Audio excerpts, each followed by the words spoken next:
ఇప్పుడు సురేంద్ర నాయుడు గారు అడ్డంపడుతున్నది కూడా ఏంటంటే మా హయాం నుంచే స్టార్ట్ అయింది అది. ఇది ప్రభుత్వ పరంగా ఆ తర్వాత మీ ప్రభుత్వం వచ్చింది, మేము కొంత సేకరించాము, మీరు సేకరించిన దాంట్లో వారికి సరైనటువంటి పరిహారం చెల్లించకపోవడం మీ ప్రభుత్వం వైఫల్యం అని చెప్పేసి సమర్థించుకుంటున్నారు ఆయన. కానీ ఈరోజు జరిగిన దానికి అయితే ఆయన విచారం వ్యక్తం చేశాడు. ప్రభుత్వ పరంగా అది ఎవరు కూడా సమర్థించరు. అంతవరకు ఒక అంశం. అయితే ఈ రకమైనటువంటి చర్యలు ప్రజల్లో ఏ రకమైనటువంటి మెసేజ్ని తీసుకువెళ్తాయి సార్? ఇప్పుడు అధికారులకు కూడా భయం లేదండి. ఈ యొక్క ల్యాండ్ అక్విజిషన్ ఎవరు బాధ్యత? రెవెన్యూ డిపార్ట్మెంట్ ఎవరు? ఎంఆర్ఓ దగ్గర నుంచి ఆర్డీఓ దగ్గర నుంచి జాయింట్ కలెక్టర్ అక్కడ వాళ్ళు ఆ కనికరం కూడా లేకుండా అందులో కూర్చోబెట్టి తీసుకెళ్తే వాళ్ళు ఎంత భయపడి ఉంటారు. అందులో కూర్చున్న తర్వాత వాళ్ళు తీసుకెళ్తుంటే ఏమైనా యంగ్స్టర్సా ఎంజాయ్ చేయడానికి అట్లా కూర్చొని? అక్కడ అందరూ అధికారులు ఉన్నారు, పోలీసులు ఉన్నారు. అక్కడ ఎవరైతే బాధ్యులు ఉన్నారో అక్కడ ఆ స్పాట్ లో 24 గంటలైనా కూడా వాళ్ళని ఎందుకు సస్పెండ్ చేయలేదండి? అక్కడ ఉన్న ఎంఆర్ఓని సస్పెండ్ చేయాలి, అక్కడ ఉన్న పోలీసుల్ని సస్పెండ్ చేయాలి. ఎంత బుద్ధి తక్కువ అనేది! అలా చేయొచ్చా? ఎందుకు ప్రభుత్వం ఉంది ఉన్నది? అరే ఇప్పుడు ల్యాండ్ అక్విజిషన్ లో వాళ్ళకు వచ్చిన కాంపెన్సేషన్ న్యాయపరంగా లేకపోతే, తక్కువ నిర్ణయించి ఉంటే వాళ్ళు ఖచ్చితంగా కోర్టు పోతారు, లేదంటే తిరస్కరిస్తారు.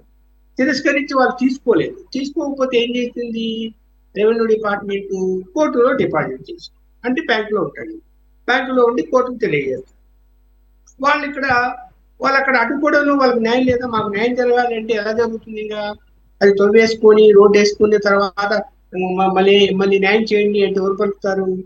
కాబట్టి అక్కడ అడ్డుకుంటారన్నా న్యాయం జరుగుతుందేమో అని వాళ్ళు కూర్చోబెట్టి మంచిగా అంత అసలు ముందు ఒక రోజు ముందే వాళ్ళని కూర్చోబెట్టుకొని కన్విన్స్ చేసి ఉండాలా రెవెన్యూ డిపార్ట్మెంట్, పోలీస్ డిపార్ట్మెంట్.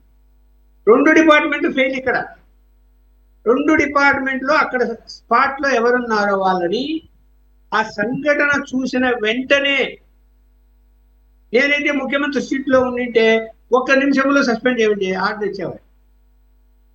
చూస్తున్నారు కదా బెంగాల్లో ఏం జరుగుతుందో ఇవాళ. మమతా బెనర్జీ సమయంలో ఎవరైతే అక్రమాలు అన్యాయాలు చేశారో, చట్టానికి విరుద్ధంగా వ్యవహరించారో, ఇప్పటి వరకు 6 మంది ఐపీఎస్ ఆఫీసర్లు సస్పెండ్ అయ్యారు, 4 ఐఏఎస్ ఆఫీసర్లు సస్పెండ్ అయ్యారు, 72 మంది అధికారులు సస్పెండ్ అయ్యారు. 24 గంటల్లో అన్ని చర్యలు తీసుకుంటున్నారు. అసలు మమతా బెనర్జీ టైంలో ఎక్కడ అక్రమాలు ఎవరు చేశారో పోలీసులతో సహా అందరినీ ఈడ్చి అవతల పడేస్తున్నారు. అది చేయగలిగిందా ఈ ప్రభుత్వం వచ్చిన తర్వాత? జగన్మోహన్ రెడ్డి పీరియడ్ లో ఎన్ని అక్రమాలు అన్యాయాలు చేశారో వాళ్ళందరి మీద చర్యలు తీసుకోగలిగిందా? తీసుకోవడం లేదు. భయం లేదు. అందుకని అధికారులకు భయం లేదు, పోలీస్ డిపార్ట్మెంట్ కు. వాడు మళ్ళీ పైరవి చేసుకుంటున్నాడు, మళ్ళీ అదే సీట్లోకి వస్తున్నాడు. ఇప్పుడు ఏమేమో చెప్తారు మీరు. ఇప్పుడు రెడ్డి సామాజిక వర్గం ఎమ్మెల్యే ఉన్నాడండి ఒక నియోజకవర్గంలో, ఆయన రెడ్డి వాళ్ళనే తెచ్చి మళ్ళీ వేసుకుంటాడు అక్కడ. అది వైఎస్ఆర్సీపీలో జరిగింది, నడిచింది వాళ్ళ కాలంలో. మీరు కూడా అదే పని చేస్తారా? ఏంటి తేడా? అంటే అక్కడ వచ్చే డిఎస్పీ ఆయనే రావాలా అంటే ఆయన చెప్తే వేసాడు వాళ్ళ పాత వాళ్ళు వచ్చారు అక్కడికి. ఏం భయం ఉంటుంది వాళ్ళకి? లంచాలకు అలవాడుకున్నాడు. మొత్తం డిపార్ట్మెంట్, పోలీస్ కానీ రెవెన్యూ కానీ బాగా లంచాలకు అలవాటు పడి ఉంది. వెంటనే తగు చర్యలు తీసుకోకపోతే మాత్రము ఖచ్చితంగా ప్రజల్లో చెడపేరు వస్తుంది. రేపొద్దున జనం ఎలా ఉంటారు చూశారు కదా బెంగాల్లో. ఆకు ఉన్నప్పుడు బయటికి పడరు, సైలెంట్ కొట్టరు, లోపల పోయి ఓట్లేసేస్తారు. రేపు అదే జరుగుతుంది. జగన్మోహన్ రెడ్డికి జరిగింది అదే కదా. ఆ దౌర్జన్యాలను భరించలేక కదా ప్రజలకు పోయి లోపల పోయి ఓట్లేసి 11 సీట్లకు పరిమితం చేశారు. ఇప్పుడు మళ్ళీ అదే జరుగుతుంది మీకు కూడా. అది జరగకూడదు. అరే అంత సంఘటన అరే ఆమె సోషల్ మీడియాలో, టీవీలలో అన్నిట్లో వస్తూ ఉంటే ఇప్పటికీ ఈ నిమిషానికి అందులో అక్కడ బాధ్యులైన వారిని ఎవరినైనా ఒక్కరిని సస్పెండ్ చేశారా? చేయలేదు. ఎవరి తప్పు కదా. Right sir, correct. మీ కోపానికి అక్కడ పూర్తి స్థాయిలో అది సమంజసం. ఇంకా మాట్లాడితే అక్కడ ఏంటి, ఓన్లీ జేసీబీ డ్రైవర్ని మాత్రమే కారణంగా చూపుతూ బాధ్యుడిని చేస్తూ అతను మాత్రం బైండ్ ఓవర్ చేశారంట. సో ఈ ప్రభుత్వం యొక్క నిర్లిప్తత, సీఎంఓ ఆగ్రహం వ్యక్తం చేసిందంటే ఇదేనా? సీఎంఓ ఆగ్రహం వ్యక్తం చేస్తే అధికారులు అక్కడ వణికిపోవాలి.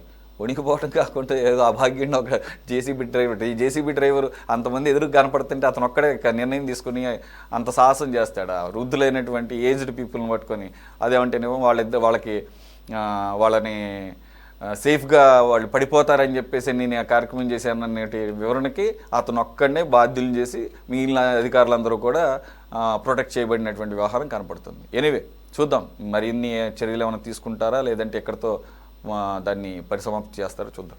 Thank you very much for joining. Lakshman గారు, మొయినుద్దీన్ గారు, సురేంద్ర నాయుడు గారు అండ్ బాజీ గారు. ఇది వాటి టాప్ అంశంతో మళ్ళీ కలుద్దాం. Stay tune to city 24/7.